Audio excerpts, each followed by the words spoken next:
ഈ പ്രതിഭാസംഗമം പരിപാടിയിൽ എന്ത് പരിപാടി അവതരിപ്പിക്കാൻ വേണ്ടിയിട്ടാണ് വന്നിരിക്കുന്നത്? ഞാൻ അങ്ങനെയൊന്നുമില്ല, എനിക്ക് അങ്ങനെയൊന്നുമില്ല, ഞാൻ എന്തും ചെയ്യും. ഇപ്പൊ കൂടുതലായിട്ട് പ്രതിഭാസംഗമം പരിപാടിയിൽ കണ്ടുവരുന്നത് സിനിമാ താരങ്ങളുടെ ശബ്ദവും രൂപവും ഭാവവും ഒക്കെയാണ്. അപ്പൊ ആരെയാണ് ആദ്യം അനുകരിക്കാൻ പോകുന്നത്? ആദ്യം ആരെന്ന് സാറ് പറഞ്ഞാൽ മതി. ഓക്കെ, ആദ്യമായിട്ട് നമുക്ക് ഒരു കാര്യം ചെയ്യാം. നരേന്ദ്രപ്രസാദ്, മലയാള സിനിമയുടെ നിരവധി നല്ല കഥാപാത്രങ്ങളെ അവതരിപ്പിച്ച് മൺമറഞ്ഞു പോയ നരേന്ദ്രപ്രസാദിനെ ഇപ്പൊ നമുക്ക് എല്ലാവർക്കും അറിയാം. നരേന്ദ്രപ്രസാദ് പഠിക്കാൻ വേണ്ടിയിട്ട് വളരെ ഈസിയാണ്. അതായത് ഈ നാരങ്ങ ഒന്ന് പുഴിഞ്ഞാൻ പഠിച്ചാൽ മതി. 2 നാരങ്ങ എടുക്കുക, കയ്യിൽ വെക്കുക, ഇടയ്ക്കിടയ്ക്ക് ഒന്ന് എറിഞ്ഞു പിടിക്കണം. കണ്ട ഇതിന്റെ മുന്നിലിരിക്കുന്ന ആൾക്കാരെയൊക്കെ അസലായിട്ട് കൊഞ്ഞനം കുത്തണം. അതൊക്കെ എല്ലാം ഉണ്ട്. ഇത് കഴിഞ്ഞിട്ട് ആ വെട്ടുപോലും കഴിഞ്ഞിട്ട് നേരെ വന്നു കഴിഞ്ഞാൽ കറക്റ്റ് നരേന്ദ്രപ്രസാദ് ആവും. 16 കൊല്ലം മുമ്പ് നെറ്റി പിളർന്ന് ചോര വീണ പുഴക്കരയിലെ പൂഴിമണ്ണുവാരെ കയ്യിലെടുത്ത് ഈ അപ്പനൊരു പ്രതിജ്ഞ എടുത്തിരുന്നു. അത് മാറ്റാൻ സൂര്യൻ പടിഞ്ഞാറ് മുതിച്ചു തുടങ്ങിയിട്ടില്ലല്ലോ. കണിമംഗലം കോവിലകത്തിന്റെ നാശം പൂർണ്ണമാകട്ടെ, അതിന്റെ മേൽക്കൂറ് നിലമൊത്തൊക്കെ എന്നിട്ട് ആലോചിക്കാം. മാപ്പന്റെ വാക്ക് മാറ്റുന്ന കാര്യം ഇനി എനിക്കൊന്നും പറയാനില്ല. കേൾക്കാനും ആയുഷിനു വേണ്ടി ഉറക്കെ പ്രാർത്ഥിച്ചുകൊള്ളുക. ആയുഷ്മാൻ ഭവ. അടിപൊളി, താങ്ക് യു. ഇനി അടുത്തത് നമ്മുടെ മധുസാറില്ലേ? മധുസാറിനെ പഠിക്കാൻ വളരെ ഈസിയാണ്. സൈക്കിൾ വെട്ടാൻ പഠിച്ചാൽ മാത്രം മതി. എല്ലാവർക്കും അറിയാം. സൈക്കിൾ എന്ന് പറഞ്ഞാൽ കാലുകൊണ്ടല്ല, കൈകൊണ്ട്. സൈക്കിൾ വെട്ടി നിർത്തുക, റിവേഴ്സ് കറക്കുക, ഇടയ്ക്കിടയ്ക്ക് ഭാവാഭിനയം പൊട്ടി വിരിയുന്ന കാണാം. എന്താ നോക്കിയോ, കണ്ട വന്നിറങ്ങണ കണ്ട വന്ന് തള്ളിയിട്ട് പോയത് കണ്ട. ഇനി പ്രശസ്തമായ ഡയലോഗ്. രാഘവ, എനിക്ക് നിന്നോട് ചില കാര്യങ്ങൾ ചോദിക്കാനുണ്ട്. ആ കല്യാണിയമ്മയുടെ മകൾ രാജലക്ഷ്മിയുമായി നിനക്ക് എന്താടാ ബന്ധം? ചോദിച്ചത് കേട്ടില്ലേ?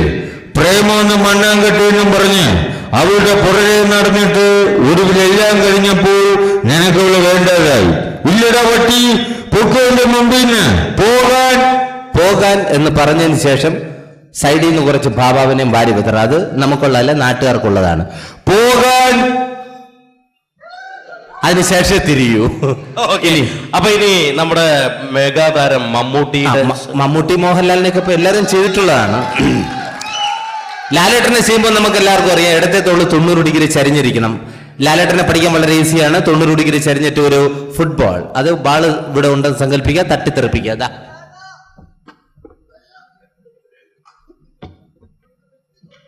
ഇങ്ങനെ ആയിക്കഴിഞ്ഞാൽ ലാലേട്ടന്റെ ആക്ഷൻ റെഡിയായി. പിന്നെ വരുന്ന ഡയലോഗ്, ശേഖര, ഞാനെല്ലാം മറക്കാൻ ശ്രമിക്കുകയാണ്. നീ അനുകൂലമാക്കിയ അതേ ഉത്സവം ഇത്രയും പുരുഷാരവ് നോക്കി നിൽക്കേ, ഞാൻ നിന്നെ തല്ലാൻ പോവാ. ഇത് കഴിഞ്ഞിട്ട് പിന്നെ മമ്മൂക്ക വരുമ്പോൾ അറിയാലോ, ഷൂ ഒക്കെ ക്ലിയർ ആയിട്ട് ഇട്ടിട്ട് 2 കൈയും ബാക്ക് പിടിക്കുക, അസലായിട്ട് വരിക. ഫസ്റ്റ് ഡയലോഗിന് തന്നെ ഇടത്തെ കുത്ത്, അതായത് ഇവിടെ 2 ഇഷ്ടിക വെച്ചേക്കും, നടുക്ക് ചാന്തിട്ട് നിറയ്ക്കുക. രണ്ടാമത്തെ ഡയലോഗിന് വലത്തെ സൈഡിൽ ചാന്ത് ഇറക്കണം. സെന്റ് ഡയലോഗ് പറയുമ്പോൾ മാത്രമേ 2 കൈയും കൊണ്ട് നിറയ്ക്കണം, കാരണം ഇത് മൈക്കാടല്ല, അടങ്കലാണ്. പിന്നെ പ്രശസ്തമായ ഡയലോഗ്, ഏത് ഡയലോഗ് വേണമെന്ന് പറഞ്ഞാൽ മതി. ചന്തുവിനെ തോൽപ്പിക്കാനാവില്ല മക്കളെ. ഇരുമ്പാണ് തട്ടി മുളയാണ് വെച്ച് പൊൻകാരം കൊണ്ട് ചുരുക വിളക്കാൻ കൊല്ലന് 16 പൊന്മണം കൊടുത്തവൻ ചന്തു. മാറ്റം ചോദിച്ചപ്പോ മറന്നു കുറഞ്ഞ് കളവ് പറഞ്ഞു ചന്തു. ഞരമ്പെല്ലാം വലിഞ്ഞു മുറുകി പൊട്ടണം, ആ രീതിയിലായിരിക്കണം. പിന്നെ ഇത് കഴിഞ്ഞാൽ സുരേഷ് ഗോപിയെ മമ്മൂട്ടി മോഹൻലാൽ അറിയാമെങ്കിൽ വളരെ ഈസിയാണ് സുരേഷ് ഗോപിയെ ഇമിറ്റേറ്റ് ചെയ്യാൻ. മമ്മൂട്ടി മോഹൻലാൽ, ഇത് സ്പീഡാക്കിയാൽ മാത്രം മതി. അത് ഞാൻ നേരത്തെ പറഞ്ഞു കഴിഞ്ഞു. മമ്മൂട്ടി മോഹൻലാൽ, ഇടയ്ക്ക് ചാണകം കൂടെ കൊണ്ട് അത് അഡ്ജസ്റ്റ് ചെയ്ത് ടൈമിങ്ങിന് ചവിട്ടണം. നോക്കിയോ, മമ്മൂട്ടി മോഹൻലാൽ, കണ്ട, ഇതെല്ലാം കൂടെ കൂടിയതാണ്. ഇനി എന്ത് ചോദിച്ചാലും വേണ്ട എന്നും കൂടെ പറഞ്ഞേക്കണം, അപ്പോഴേ കറക്റ്റ് ഫിഗറും വരും. ബിരിയാണി വേണോ? വേണ്ട. മട്ടൺ വേണ്ട. ചിക്കൻ വേണ്ട. ബീഫ് വേണ്ട. അടിപൊളി. അപ്പൊ ഇനി അടുത്തത് 2 പെഗ് എടുക്കട്ടെ. സോഡ വേണ്ട. അടിപൊളി. ഇതുപോലെ ഇത്ര മതി സുരേഷ് ഗോപി. ഓക്കെ. ഈ ബിന്ദു പണിക്കരുടെ ശബ്ദം ഭയങ്കരമായിട്ട് അനുകരിക്കുന്നത്. ബിന്ദു പണിക്കർ, എടാ അശോക, എനിക്ക് നിന്നോട് ഒരുപാട് കാര്യങ്ങൾ പറയാനുണ്ട്. പണ്ട് ഞാൻ കോളേജിൽ പഠിക്കുമ്പോ എനിക്കായിരുന്നു ക്ലാസ്സിൽ ഫസ്റ്റ്. പക്ഷെ റിസൾട്ട് വന്നപ്പോ ഞാൻ തോറ്റു. അതെങ്ങനെ? അവറ്റകൾക്ക് എന്നോട് സ്നേഹമില്ലല്ലോ. Thank you. അടിപൊളി. ഇനി ആരെയാ വേണ്ടത്? നസീറിനെ ചെയ്യാൻ വളരെ ഈസിയാണ്. അതായത് പുള്ളിക്ക് ഈ ചാണകം എന്ന് പറഞ്ഞു കഴിഞ്ഞാൽ വീക്ക്നെസ് ആണ്. ചാണകം കണ്ടു കഴിഞ്ഞാൽ അപ്പൊ കയറി ചവിട്ടും. അതുകൊണ്ട് നടന്നു വരുമ്പോ ഏതൊരു വ്യക്തിക്ക് ഈസി ആയിട്ട് പഠിക്കാം. ഞാൻ നടന്നു വരുമ്പോ ദേ ചാണകത്തിൽ ചവിട്ടി എന്ന് പറഞ്ഞു കഴിഞ്ഞാൽ കറക്റ്റ് പ്രേം നസീർ ആവും. ഓഹോ നോക്കിയോണേ. Okay ready. ഓഹോ നോക്കിയോണേ. Okay ready. ചാണകത്തിൽ ചവിട്ടി.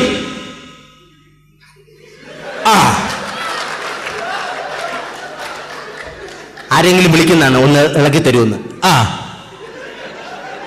ആരും വന്നില്ലെങ്കിൽ സ്വന്തമായിട്ട് ഇളക്കാൻ ശ്രമിക്കുക. അപ്പോഴത്തേക്ക് കറക്റ്റ് പുള്ളിയുടെ ഡാൻസും ആവും.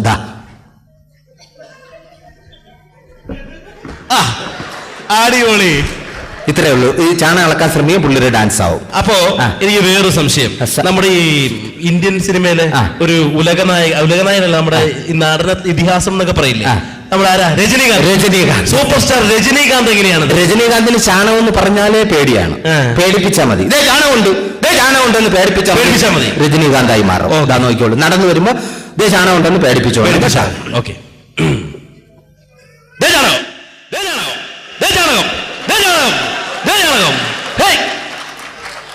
ഇത്രേ ഉള്ളു രജനീകാന്ത്. ഇനി സത്യം ഭാഷ പഠിക്കാൻ വളരെ ഈസിയാണ്. നമ്മുടെ കോട്ടിട്ട് ചില ആൾക്കാരൊക്കെ വന്നിരിക്കും, ബഹുമാന്യരായ ചില ആൾക്കാരൊക്കെ കോട്ടിട്ടുണ്ട്, വളരെ എക്സിക്യൂട്ടീവ് സ്റ്റൈല്. അവര് തന്നെ കോട്ടൊക്കെ സൂട്ടൊക്കെ ഇട്ടിട്ട് മീൻ പിടിക്കാൻ പോയി കഴിഞ്ഞാൽ കറക്റ്റ് സത്യമാഷ ആവും. ശ്രദ്ധിച്ചാൽ മതി. കോട്ട് സൂട്ടൊക്കെ ഇൻഷർട്ട് ചെയ്തിട്ട് മീൻ പിടിക്കാനായിട്ട് ഒരു വ്യക്തി ഇവിടെ നിൽക്കുകയാണ്. കുളത്തിലേക്ക് ചൂണ്ടയിട്ടേക്കാണ്. ഈ ചൂണ്ടയ്ക്ക് ഇടയ്ക്ക് മീൻ കൊത്തിക്കൊണ്ടുപോകും. നോക്കിയോ, ഇപ്പൊ സത്യമാഷ ആവും. കൈകളുടെ സംഭരം. ഇനി രണ്ട് കൈയിലും ചൂണ്ടയിടുമ്പോ കറക്റ്റ് സത്യമാഷായി മാറും. നടത്തയെല്ലാം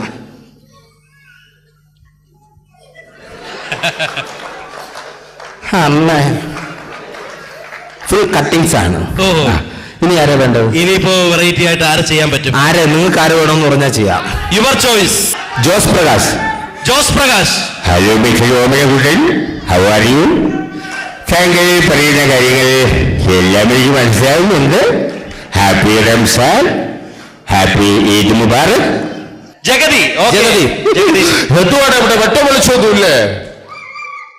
ഇതാണോ ക്രിക്കറ്റ് കളി? ഒരുത്ത ബാളെടുത്തെറിയുന്നു, മറ്റവൻ അടിച്ചു കളയുന്നു. അടിച്ചു കളയാനാണെങ്കിൽ പിന്നെ എന്തിനാണ് പുല്ല് കളിക്കുന്നത്? അറിയാ. അടിപൊളി, സൂപ്പർ. അടുത്തൊരു വെറൈറ്റി ആയിട്ട് എന്താണ് എനിക്ക് അറിയണം. ഈ ആരെ? മാമുക്കോയോ?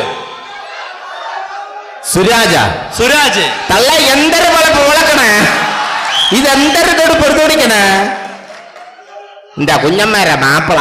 ഓക്കെ.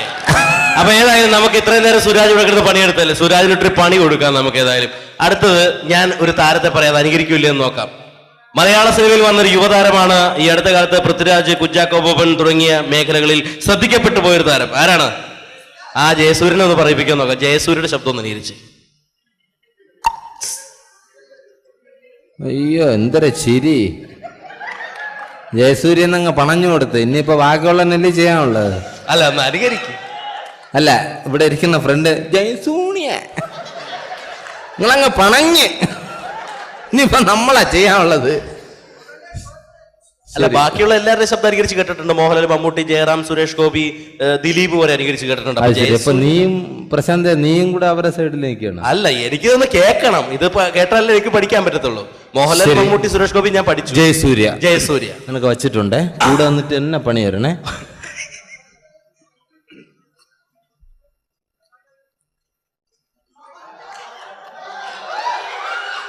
എന്തിര്? ഇതാണോ ജയസൂര്യ? ഇതാണോ ജയസൂര്യ? ഇതൊക്കെ കേട്ടാ മതി. ഇത് ഊമ പെണ്ണിന് ഉരിയാടാ പയ്യെന്ന സിനിമയിലെ ജയസൂര്യയുടെ സൗണ്ടാ. നമ്മക്കിട്ടാ പണി. പോയെന്നെ